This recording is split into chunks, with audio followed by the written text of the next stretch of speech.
इस देश में सूडो हिंदुत्ववाद के नाम पर इस देश के मूल निवासी समाज की जो मूलभूत समस्याएं हैं, शिक्षा, स्वास्थ्य, रोजगार, सामाजिक सौहार्द, इन विषयों से भटकाकर समाज को धार्मिक मुद्दों में उलझाकर उनके बीच में एक जहर घोलने का काम सरकार पुरस्कृत शक्तियों के द्वारा इस देश में हो रहा है। साथियों जय भीम, मैं हूं पराग महेंद्र, आप देख रहे हैं नेशनल चौपाल। इस वक्त हम लोग गोंदिया में हैं और ये महाराष्ट्र का एक ऐसा ऐतिहासिक जिला है जहां पर बाबा साहब ने भी चुनाव लड़ा। बाबा साहब का भी इतिहास कहीं ना कहीं जिले से जुड़ा हुआ है। और इतना ही नहीं कि देश के अंदर में जिस तरीके से आप एक सांप्रदायिक माहौल देख रहे हैं, तमाम तरीके से होने वाले अन्य अत्याचार देख रहे हैं और कानून के माध्यम से जो कानून का राज प्रस्तापित होना चाहिए था, अब पूरे तरीके से भारत में एक गुंडाराज लगातार देखा जा रहा है। इन तमाम तरीके की चीज़ों को लेकर एक बड़ा विरोध प्रदर्शन गोंदिया के अंदर में है और जिनके माध्यम से खासतौर पर इस पूरे कार्यक्रम का आयोजन किया गया है, जिनके माध्यम से इस पूरे एक बड़े रैली का आयोजन किया गया। सर हमारे साथ में, सर क्या बताएंगे आखिर क्या उद्देश्य है इस प्रकार के विरोध प्रदर्शन का? देखिए, आज गोंदिया शहर में इस देश का मूल निवासी जो समाज है, जिसे हम खासतौर पर schedule caste, schedule tribe, OBC और धार्मिक अल्पसंख्यक समाज जो मुख्य रूप से इस देश में रहता है, विगत आज़ादी के पश्चात तो छूट-फूट घटनाएं होती रही, मगर इस देश में जब से सांप्रदायिक शक्तियों ने सत्ता पर कब्जा किया है, तब से इस देश का जो सामाजिक सौहार्द है,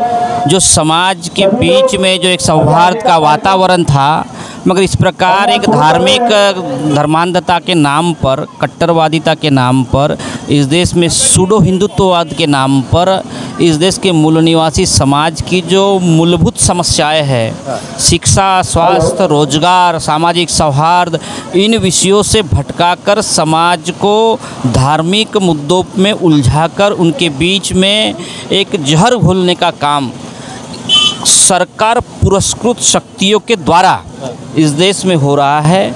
और इसका दुष्परिणाम इस देश के सामाजिक सौहार्द, इस देश के लोकतंत्र और इनडायरेक्ट रूप से अगर सोचें तो इस देश का संविधान जो मूल समतामूलक विचार के आधार पर खड़ा है, उसको ही ठेस पहुंचाने का, उस पर ही आघात करने का इस देश में कोशिश निरंतर होती जा रही है। देश में कहा जा रहा है कि देश अभी बिल्कुल प्रगत राष्ट्र बन चुका है और इसके साथ साथ पूरे देश के अंदर में विश्व गुरु के स्तर पर चलना शुरू हो चुकी। किस तरीके से पूरे मसले को देखते हैं? चांद पर पहुँच चुके, समस्या लगातार आपकी गिना रहे, क्या बताएंगे? भाई, प्रगत राष्ट्र तो हम तब कहेंगे जब इस देश का मुख्य रीढ़ जो है, इस देश का खजाना भरने वाला समाज है, इस देश के अनाज के गोडाउन भरने वाला समाज है, इस देश का किसानी में मेहनत करने वाला समाज है, ये समाज यदि सम्मान के साथ में इस देश में जी सकता है, उनकी औलादों को रोजगार से लेके, शिक्षा से लेके अच्छी ज़िंदगी जीने की, गुजर बसर करने की अगर व्यवस्था पैदा होती है, वो क्रांतिकारी बदलाव जो डॉक्टर बाबा साहब अम्बेडकर ने संविधान के माध्यम से सत्ता पर सौंपा था, वो बदलाव यदि अगर आ जाए तो हम सही मायने में कहेंगे कि ये देश विश्व गुरु बनने जा रहा है। मगर मुट्ठी भर लोगों को इस देश में बड़ा बनाकर, मुट्ठी भर लोगों के हाथों में सारी शक्ति देकर आप पूरा समाज मजबूत बन गया या सारा देश विश्व गुरु बन गया, ऐसा नहीं हो सकता। ये देश ऐसा है कि ये राष्ट्र अमीर राष्ट्र है, मगर बहुत बड़े पैमाने पे गरीब लोग इस देश में आज भी रह रहे हैं। उन गरीब लोगों के, चाहे वो शेड्यूल कास्ट होगा, मुस्लिम होगा, आदिवासी होगा, ओबीसी होगा या अल्पसंख्यक समाज में से होगा, ये तबका जब तक इस देश के मुख्य धारा में शामिल नहीं होता, जब तक इसकी जो रोज़मर्रा की ज़िंदगी की जो अधिकार संविधान ने दिया है वो पूरे नहीं हो जाते, तब तक ये देश मजबूत राष्ट्र और विश्व गुरु हो नहीं सकता। जहाँ तक मैं समझ पा रहा हूँ, ओबीसी समाज से आते हैं और ओबीसी समाज का पूरे देश के अंदर में जो झुकाव है, यह हिंदू राष्ट्र को लेकर, राम राज को लेकर, मंदिर मस्जिद को लेकर लगातार ये और घुसता चला जा रहा है। क्या बताएंगे ऐसे लोगों को? और आप संविधान की बात कर रहे हैं, क्या आपको नहीं लगता कि राम राज्य होना चाहिए? भाई, हम भी चाहते राम राज्य हो, मगर उस राम राज्य की कल्पना करते हैं कि अगर प्रभु रामचंद्र का मंदिर अयोध्या में बन रहा है और इस देश में 1931 की जनगणना के आधार पर अगर 52% अगर ओबीसी था, तो उस राम मंदिर के पुजारियों में 52 तेली, माड़ी, कुंभी, पोवार, लोधी, सुनार, सुतार के बच्चों को पुजारी का अधिकार मिलना चाहिए।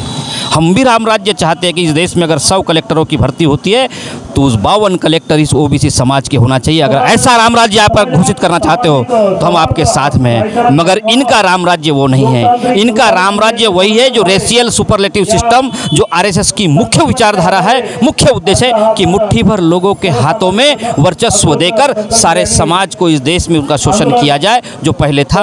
वही राम राज्य की संकल्पना इनकी है। हम चाहते, अगर आप राम राज्य चाहते, भेड़ बकरी सब एक ही घाट पर अगर पानी पिलाना चाहते हो तो जो सुविधाएं, जो शिक्षा की सुविधाएं अदानी के बच्चे को उपलब्ध होती है, वो भी सुविधाएं यहाँ वही के गायकवाड़ और कटरे पटले के बच्चों को मिलना चाहिए। जो वो अनाज वो जो खाते वही अनाज हमारे भी हिस्से में आना चाहिए। क्या ऐसा राम राज्य आप लाना चाहते? घोषित करिए आपका राम राज्य सिर्फ हिंदुत्व के नाम पर ओबीसी समाज को बरगलाकर, क्योंकि ओबीसी समाज में आज़ादी के बाद भी एक जो सोच पैदा होनी चाहिए थी, संविधान के प्रति ड्यूटी दायित्व पैदा होना चाहिए था, या संविधान के प्रति समाज में जागरूकता जानी चाहिए थी, वो उस पैमाने पर नहीं जा पाई। दुर्भाग्य से ओबीसी समाज को धर्म के, झूठे धर्म के आधार पर, क्योंकि ये मानवतावादी व्यवस्था इस देश में सदियों से रही है, हमारी द्रविड़ संस्कृतियों की, गोंडियन संस्कृतियों की, सिंधु संस्कृतियों की, हमारी समानतावादी विचारधारा है।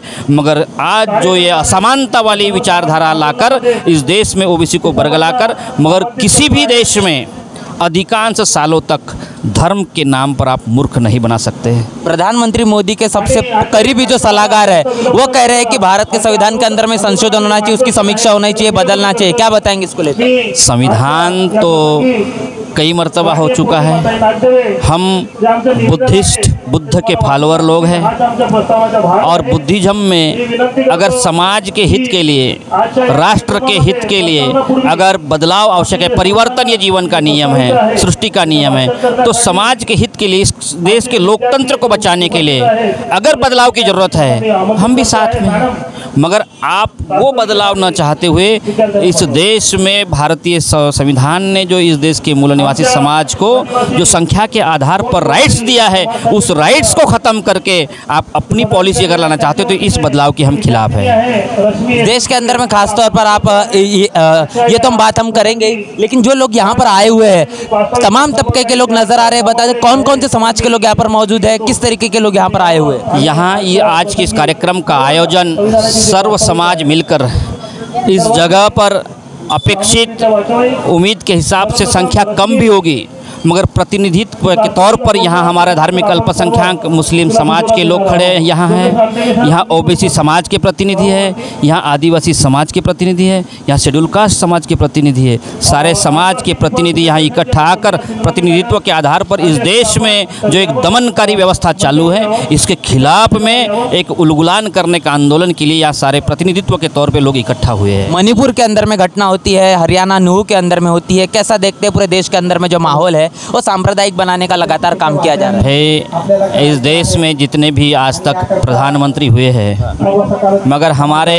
आज के पिछले विगत 9 सालों से जो प्रधानमंत्री है, इन्होंने कोशिश किया है कि हम बहुत संवेदनशील हैं।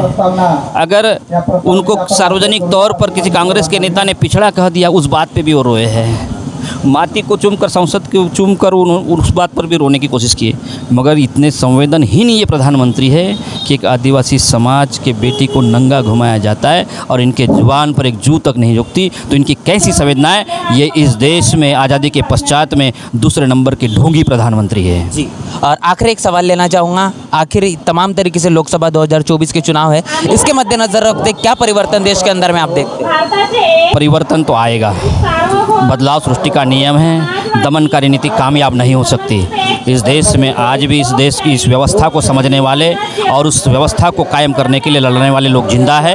बदलाव होगा और ऐसी दमनकारी सत्ता को उखाड़ फेंकेंगे। बहुत बहुत शुक्रिया। यहाँ पर सीधी हमने बातचीत की है, जहाँ पर जिन्होंने नेतृत्व किया है आज के इस पूरे के पूरे कार्यक्रम का, इस बड़े विरोध प्रदर्शन का, जहाँ पर दलित, आदिवासी, पिछड़ा, धार्मिक अल्पसंख्यक में से खासतौर पर मुस्लिम समाज, तमाम तबके के लोग यहाँ पर मौजूद है और इससे हम सीधी बातचीत करने की कोशिश की है। पूरे मसले को लेकर, पूरी चर्चा को लेकर क्या आपकी राय, कमेंट बॉक्स में लिखकर जरूर बताएं। बने रहे नेशनल चौपाल के साथ, मिलते हैं नए वीडियो में, तब तक के लिए जय भीम, जय भारत। बहुजन विचारधारा को घर घर तक पहुंचाने के लिए हमारे YouTube चैनल को सब्सक्राइब करें, लाइक करें, कमेंट करें, शेयर करें और बेल आइकन की घंटी दबाना ना भूलें।